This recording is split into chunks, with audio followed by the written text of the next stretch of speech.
What's up, y'all? Marcus Frazier from Teachable Tuesdays here to motivate you, encourage you, and inspire you to be a better you.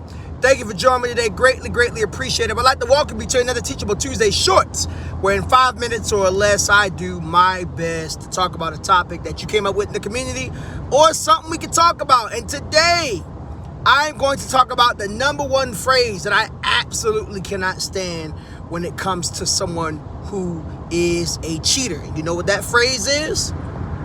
Give me a second to think about it. All right, here we go. She pushed me to cheating. He pushed me to cheating. I'm going to tell you why I don't like that phrase, ladies and gentlemen. The reason why I don't like that phrase is because nobody can make you do anything. You know what I'm saying? One thing I want you guys to realize is mistakes in life happen quite often. But one thing I also have to remind you, in addition to that, is cheating is not a mistake. It's a choice. You made a business decision to be unfaithful. That's what cheating is. Now, am I saying that everything that happens to you in your relationship is your fault? Absolutely not. Am I saying that sometimes we get with partners that can't possibly do us no wrong? Absolutely not.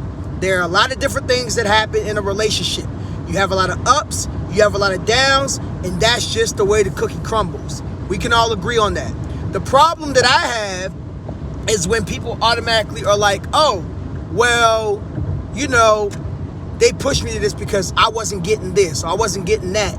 They wasn't treating me with respect, and so on and so forth. Well, God darn it, if that's the case, leave. Don't cheat, leave. You will save yourself so much respect if you just go ahead and leave that relationship. Now, I know some people might say, well, Marcus, it's not that simple. Actually, it kind of is. It's not that simple to just up and leave somebody, especially when you care about them and you love them. But it is that simple as opposed to cheating, right? I will respect you as an individual so much more if you up and decide, you know what, Marcus, this isn't working out, and you're not messing with nobody, then you just go ahead and decide to mess with somebody. Now, granted, let's be real. In relationships, especially these days, is it possible that when somebody breaks up with you, they are thinking about somebody else? 7 times out of 10, yes. Some people would argue 8 times out of 10. I'm trying to give you a little bit of room for error, right?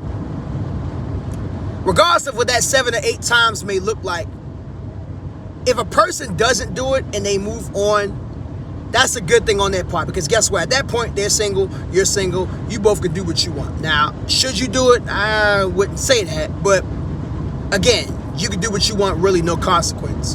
But when you make that decision to be unfaithful to somebody, I think at that point, you really have to evaluate some things and ask, are you ready for a relationship? I've been on both sides. I've been cheated on, and I've cheated on somebody at least once in my relationship. Well, really only once. Now I say at least once, like it's multiple. No, it only happened one time. But that one time was more than enough for me to learn my lesson and be like, that ain't a good look, Marcus. And best believe that person did not get back with me. And rightfully so. Because I wouldn't get back with me either. Right? But I'm saying all that to say, you have to be mindful about the actions that you make inside of a relationship. When you're in a relationship, it's no longer about you.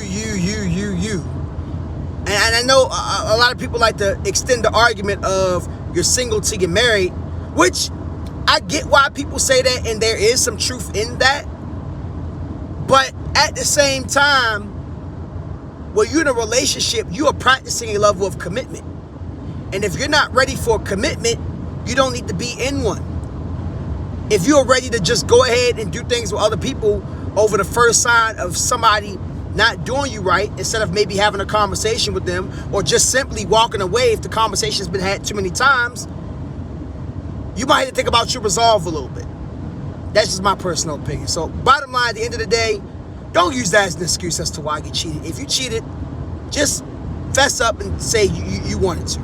I know it's not that simple, but it is. Anyways, it's Marcus Frazier from Teachable Tuesdays here to motivate you, encourage you, and inspire you to be a better you. Love you guys. Hope you have a great day, and I'll see you soon. Peace.